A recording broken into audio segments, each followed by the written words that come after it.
Assalamualaikum warahmatullahi wabarakatuh. Perkenalkan, nama saya Alfian Rizky Maulana. Saya adalah mahasiswa ilmu politik dari Fakultas Ilmu Sosial dan Ilmu Politik Universitas Muhammadiyah Jakarta. Pada kesempatan kali ini saya akan menjelaskan tentang dasar konstitusional perancangan perundang-undangan. Ya. Oke. Jadi dalam pembentukan peraturan perundang-undangan ada beberapa aspek yang harus ditempuh, yaitu aspek formil dan aspek material. Yang dimaksud aspek formil atau aspek prosedural menyangkut landasan formal konstitusional pembentukan peraturan perundang-undangan. Sedangkan aspek material menyangkut materi muatan yang harus diatur dalam peraturan perundang-undangan sesuai dengan jenis dan tingkatannya.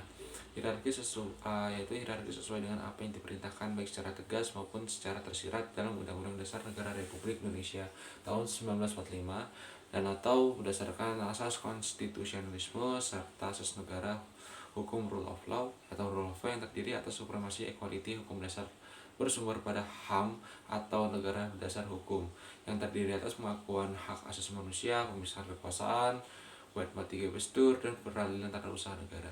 Untuk memberikan legitimasi prosedural terhadap pembentukan peraturan perundang-undangan, terdapat pasal-pasal yang menjadi landasan konstitusional, yaitu Undang-Undang Dasar Negara Republik Indonesia tahun 1945 adalah pasal 3, juga pasal 37 UUD Negara Republik Indonesia tahun 1945. Undang-Undang pasal 5 ayat 1, pasal 20 ayat 21, pasal 21 dan pasal 22 Undang-Undang Dasar Republik Undang-Undang Dasar Negara Republik Indonesia tahun 1945. Peraturan pemerintah peraturan pengganti undang-undang atau Perpu landasan formal konstitusionalnya adalah pasal 22 Undang-Undang Dasar Negara Republik Indonesia tahun 1945. Peraturan pemerintah landasan formal konstitusionalnya adalah pasal 5 ayat 2 Undang-Undang Dasar Negara Republik Indonesia tahun 1945. Peraturan Presiden landasan formal konstitusional adalah pasal 4 ayat 1 Undang-Undang Dasar Negara Republik Indonesia tahun 1945. Kemudian ada peraturan daerah landasan formalnya adalah pasal 18 Undang-Undang Dasar Negara Republik Indonesia tahun 1945, khususnya pasal 18 ayat 6 Undang-Undang Dasar Negara Republik Indonesia tahun 1945. Pasal-pasal tersebut di atas tadi secara teknis dapat dicantumkan pada dasar hukum mengingat peraturan perundang-undangan sesuai dengan jenis peraturan perundang-undangan yang dibentuk tersebut. Nah, apabila pencantumannya salah, maka kemungkinan akan dijadikan dasar dalam pengujian secara formil di Mahkamah Konstitusi. Apabila pengujiannya terhadap Undang-Undang Dasar Negara Republik Indonesia tahun 1945 dan Mahkamah Agung apabila berbentuk peraturan perundang-undangan di bawah undang-undang atau peraturan pemerintah mengganti undang-undang. Sedangkan landasan material konstitusional diperlukan untuk memberikan tanda bahwa peraturan perundang-undangan yang dibentuk merupakan penjabaran dari pasal-pasal Undang-Undang Dasar Negara Republik Indonesia tahun 1945 yang juga dicantumkan dalam dasar hukum mengingat suatu peraturan perundang-undangan yang dibentuk ada yang disebut dengan pencantuman pasal-pasal Undang-Undang Dasar Negara Republik Indonesia tahun 1945 tersebut disesuaikan dengan materi muatan yang akan dijabarkan dalam batang tubuh peraturan perundang-undangan tersebut. Misalnya dibentuk rancangan undang-undang RUU tentang partai politik, maka landasan materi konstitusionalnya adalah pasal 28 Undang-Undang Dasar Negara Republik Indonesia tahun 1945. Karena pasal ini memuat hak-hak dasar manusia, dalam hal ini warga negara, untuk menyatakan ekspresinya dalam suatu kegiatan politik atau membentuk organisasi partai politik. Kemudian pencantuman pasal 33 Undang-Undang Dasar Negara Republik Indonesia tahun dalam dasar hukum mengingat suatu rancangan undang-undang memberikan indikasi bahwa landasan material konstitusional rancangan undang-undang adalah yang berkaitan dengan kesejahteraan atau kegiatan di bidang ekonomi dan kekayaan alam, yaitu atau SDA, yang dijabarkan lebih lanjut dalam batang tubuh rancangan undang-undang atau undang-undang tersebut. Substansi suatu rancangan undang-undang atau undang-undang yang dijabarkan sejak konsiderasinya menimbang penjabaran dalam batang tubuh sampai dengan penjelasan rancangan undang-undang atau undang-undang tidak boleh bertentangan dengan landasan material konstitusional. Artinya apabila kita mencantumkan pasal 33 Undang-Undang Dasar Negara Republik Indonesia tahun 1945 sebagai landasan material konstitusional suatu rancangan undang-undang atau undang-undang, maka penjabarannya dalam menimbang batang tubuh sampai dengan penjelasan rancangan undang-undang atau undang-undang tersebut tidak boleh bertentangan dengan esensi dari pasal 33 Undang-Undang Dasar Negara Republik Indonesia tahun 1945. Secara mutadis uraian tadi berlaku juga untuk pembentukan suatu peraturan daerah. Untuk menghasilkan suatu peraturan perundang-undangan yang baik, diperlukan teknik perancangan pembentukan peraturan perundang-undangan, yaitu pertama tujuan pembentukan itu harus jelas atau produk undang-undang tersebut ada sasarannya yang akan dicapai atau dapat mengatur masyarakat yang tidak beraturan menjadi masyarakat yang beraturan. Kemudian yang kedua itu fungsi pembentukan bentuk suatu peraturan perundang-undangan agar memenuhi fungsi sebagai sumber pengenal. Dibagi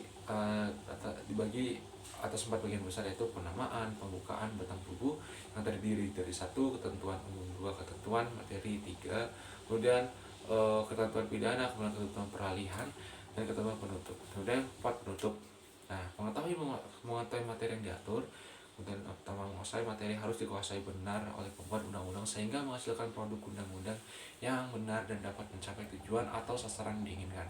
Kemudian mengetahui maksud pengetahuan tersebut meliputi apakah materi tersebut pernah diatur sebelumnya atau tidak, kemudian tujuan dari materi yang diatur atau kemudian bentuk peraturan perundang-undangan mana yang tepat untuk mengaturnya, kemudian pandangan jauh ke depan. Nah, bagaimana memberikan pandangan bagaimana teknik perancangan peraturan perundang-undangan yang baik, yaitu perumusan tersusun secara sistematis, sederhana dan baku. Yang kedua, sebagai kaidah mampu mencapai daya guna dan hasil guna maksimal baik dalam wujud ketertiban maupun keadilan. Kemudian ketiga, sebagai gejala sosial merupakan perwujudan pandangan hidup, kesadaran hukum, dan rasa keadilan masyarakat. Keempat, sebagai sistem hukum harus mencerminkan suatu rangkaian sistem yang teratur dari keseluruhan sistem hukum yang ada. Kemudian keempat, konsiderans menimbang dalam lampiran Undang-Undang Republik Indonesia Nomor 12 Tahun 2011 tentang pembentukan peraturan perundang-undangan butir 18 menyatakan bahwa konsiderans memuat uraian singkat mengenai pokok pikiran yang menjadi pertimbangan dan alasan pembentukan peraturan perundang-undangan. Sedangkan di dalam butir 19 menyatakan bahwa pokok pikiran pada konsiderasi undang-undang peraturan daerah provinsi atau peraturan daerah kabupaten atau kota memuat unsur filosofis, sosiologis, dan yuridis yang menjadi pertimbangan dan alasan pembentukannya, yang penulisannya ditempatkan secara berurutan dari filosofis, sosiologis, dan yuridis. Rumusan pada butir 18 dan 19 yang dimuat dalam lampiran undang-undang pembentukan peraturan perundang-undangan harus mencerminkan landasan konstitusional baik secara formal maupun secara material yang kemudian dituangkan dalam konsiderans menimbang unsur-unsur filosofis yang termuat dalam latar belakang pembuatan suatu undang-undang merupakan inti dari landasan formal dan material konstitusional. Unsur-unsur filosofis ini terkandung dalam pembukaan Undang-Undang Dasar Negara Republik Indonesia tahun 1945 dan tersurat maupun tersirat dalam aturan-aturan norma dasar dalam pasal-pasal Undang-Undang Dasar Negara Republik Indonesia tahun 1945 dan tersebar dalam kehidupan masyarakat yang secara prinsip telah dirangkum dan dimuat dalam nilai-nilai yang ada di setiap sila dari Pancasila. Dalam pembukaan dan pasal-pasal Undang-Undang Dasar Negara Republik Indonesia tahun 1945 termuat berbagai hak dasar manusia yang harus hak dasar atau hak asasi manusia yang harus diperhatikan secara sungguh-sungguh dalam setiap pembuatan peraturan perundang-undangan. Misalnya kita akan membuat suatu rancangan undang-undang atau undang-undang yang berkaitan dengan pemilihan umum, maka dalam menimbang harus diuraikan secara filosofis apa itu pemilihan umum dan bagaimana cara pemilihannya dalam suatu uraian kalimat yang singkat, padat, dan dikaitkan dengan asas demokrasi dari sila keempat Pancasila. Perumusan landasan filosofis dikaitkan dengan landasan material konstitusional tidaklah sempurna mengatakannya. Dalam berbagai pengalaman pembuatan undang-undang di Dewan Perwakilan Rakyat (DPR) selama Orde Baru, patokan secara rutin menimbang suatu undang-undang dimulai dengan Pancasila, kemudian Undang-Undang Dasar Negara Republik Indonesia tahun 1945, dan nilai-nilai lain yang berlaku di masyarakat dikaitkan dengan substansi undang-undang yang dibentuk. Nah, latar belakang sosiologis dalam menimbang suatu undang-undang dirumuskan dalam kalimat yang isinya memberikan indikasi fakta-fakta yang terjadi dalam masyarakat. Apabila secara filosofis kaitannya adalah nilai-nilai, misalnya kebenaran, keburukan, keadilan, maka dalam latar belakang sosiologis yang dimuat dalam menimbang adalah fakta atau kenyataan keadaan nyata dalam masyarakat.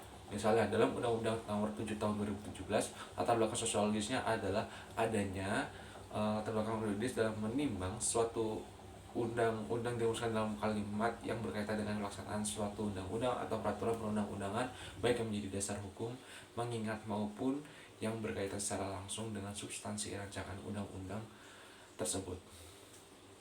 Nah, semua latar belakang filosofis, sosiologis maupun yuridis, sebagaimana diuraikan tadi, akan bermuara pada butir akhir dari suatu menimbang yang juga merupakan latar belakang yuridis pembentukan suatu peraturan perundang-undangan. Contoh menimbang diikuti dari Undang-Undang Republik Indonesia tahun nomor 7 tahun 2017 tentang pemilu, bahwa untuk menjamin tercapai cita-cita dan tujuan nasional sebagaimana termaksud dalam pembukaan Undang-Undang Dasar Negara Republik Indonesia tahun 1945, perlu diselenggarakan pemilihan umum untuk memilih anggota Dewan Perwakilan Rakyat, Dewan Perwakilan Daerah, Presiden dan Wakil Presiden, dan untuk memilih anggota Dewan Perwakilan Rakyat Daerah sebagai sarana perwujudan kedaulatan rakyat untuk menghasilkan wakil rakyat dan pemerintahan negara yang demokratis berdasarkan Pancasila dan Undang-Undang Dasar Negara Republik Indonesia tahun 1945. Yang kedua, bahwa diperlukan pengaturan pemilu sebagai perwujudan sistem ketatanegaraan yang demokratis dan berintegritas demi menjamin konsistensi dan kepastian hukum serta pemilihan umum yang efektif dan efisien. Kemudian, bahwa pemilu wajib menjamin tersalurkannya suara rakyat secara langsung, umum, bebas, rahasia, jujur, dan adil, atau sering disebut luber jurdil gitu ya. Kemudian, bahwa Undang-Undang Nomor 42 Tahun 2008 tentang pemilihan umum presiden dan wakil presiden, Undang-Undang Nomor 15 Tahun 2012 tentang penyelenggaraan pemilu, dan Undang-Undang Nomor 8 Tahun 2012 tentang pemilu anggota DPR, DPD, dan DPRD perlu disatukan dan disederhanakan menjadi satu undang-undang sebagai landasan hukum bagi pemilu secara serentak. Kemudian, bahwa berdasarkan pertimbangan sebagaimana dimaksud dalam huruf A, B, C, dan huruf D yang tadi saya sebutkan, itu perlu membentuk undang-undang tentang pemilu. Dari rumusan kalimat menimbang tadi terlihat dengan nyata bahwa pada poin A jelas merupakan latar belakang filosofis tujuan penyelenggaraan pemilihan umum sesuai dengan amanat Undang-Undang Dasar Negara Republik Indonesia beserta asas-asasnya, yaitu untuk memilih anggota DPR, anggota DPD, Presiden dan Wakil Presiden, dan untuk memilih anggota Dewan Perwakilan Rakyat. Ya, anggota DPR, anggota Dewan Perwakilan Rakyat daerah sebagai sarana perwujudan kedaulatan rakyat untuk menghasilkan wakil rakyat dan pemerintahan negara yang demokratis berdasarkan Pancasila dan Undang-Undang Dasar Negara Republik Indonesia tahun 1945. Sedangkan pada poin B tadi yang saya sebutkan mengandung latar belakang sosiologis, yaitu untuk mewujudkan sistem ketatanegaraan yang demokratis dan berintegritas demi menjamin konsistensi dan kepastian hukum serta pemilihan umum yang efektif dan efisien. Kemudian poin C mengandung latar belakang yuridis, yaitu undang-undang yang lama sudah tidak sesuai, yang bermuara pada aspek yuridis pula dengan perlunya membentuk undang-undang yang baru. Kemudian selanjutnya dasar hukum mengingat dalam lampiran Undang-Undang Nomor 12 Tahun 2011 tentang pembentukan peraturan perundang-undangan butir 28 dinyatakan bahwa dasar hukum diawali dengan kata mengingat yang membuat dasar kewenangan pembentukan peraturan perundang-undangan dan peraturan perundang-undangan yang memerintahkan pembentukan peraturan perundang-undangan. Jadi ketentuan dalam butir 28 tersebut berisi landasan formal dan material konstitusional apabila menyangkut Undang-Undang Dasar Negara Republik Indonesia tahun 1945, sedangkan apabila menyangkut peraturan perundang-undangan lain di bawah Undang-Undang Dasar Negara Republik Indonesia tahun 1945 dan ketetapan MPR disebut landasan formal dan material yuridis pembentukan peraturan perundang-undangan. Misalnya seperti ini: landasan formal dan materi konstitusional pembentukan Undang-Undang RI Nomor 7 Tahun 2017 tentang Pemilu sebagaimana dikutipkan dari aslinya, yaitu pasal 1 ayat 2 Undang-Undang Dasar Negara Republik Indonesia tahun 1945 yaitu material. Kemudian pasal 5 ayat 1 Undang-Undang Dasar Negara Republik Indonesia tahun 1945 itu formal. Kemudian pasal 6 Undang-Undang Dasar Negara Republik Indonesia tahun 1945 itu material. Pasal 6A Undang-Undang Dasar Negara Republik Indonesia tahun 1945 itu material. Pasal 18 ayat 3 Undang-Undang Dasar Negara Republik Indonesia tahun 1945 itu material. Dan pasal 19 ayat 1 Undang-Undang Dasar Negara Republik Indonesia tahun 1945 itu material. Kemudian pasal 20 Undang-Undang Dasar Negara Republik Indonesia tahun 1945 itu material. Kemudian pasal 22C ayat 1 Undang-Undang Dasar Negara Republik Indonesia tahun 1945 itu material. Kemudian pasal 22E Undang-Undang Dasar Negara Republik Indonesia tahun 1945 itu material. Ya, jadi ada 9 pasal dalam Undang-Undang Dasar Negara Republik Indonesia tahun 1945 yang merupakan landasan formal dan material konstitusional pembentukan Undang-Undang Nomor 7 Tahun 2017 tentang Pemilu. Nah, sedangkan landasan yuridis formal dan material atau yang merupakan sumber hukum dalam bentuk undang-undang dari pembentukan Undang-Undang Republik Indonesia Nomor 7 Tahun 2017 yang dicantumkan dalam dasar hukum mengingat memang tidak ada, akan tetapi dapat diambil contoh lain dari sumber hukum pembentukan Undang-Undang Republik Indonesia Nomor 10 Tahun 2016 tentang pemilihan gubernur, bupati, dan wali kota. Bahwa dasar hukum mengingat adalah Undang-Undang Republik Indonesia Nomor 1 Tahun 2015 tentang penetapan peraturan pemerintah pengganti Undang-Undang Republik Indonesia Nomor 1 Tahun 2014 tentang pemilihan gubernur, bupati, dan wali kota menjadi undang-undang. Nah, jadi undang-undang tersebut merupakan sumber hukum yang pembentukan Undang-Undang Republik Indonesia Nomor 10 Tahun 2016 karena substansi yang dimuat dalam Undang-Undang Republik Indonesia Nomor 10 Tahun 2016 sangat erat kaitannya atau bersumber dari undang-undang tersebut.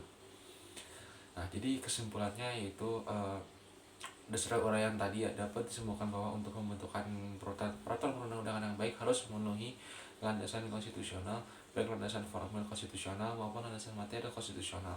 Nah, landasan formal atau formal konstitusional dimaksudkan untuk memberikan legitimasi prosedural terhadap pembentukan peraturan perundang-undangan.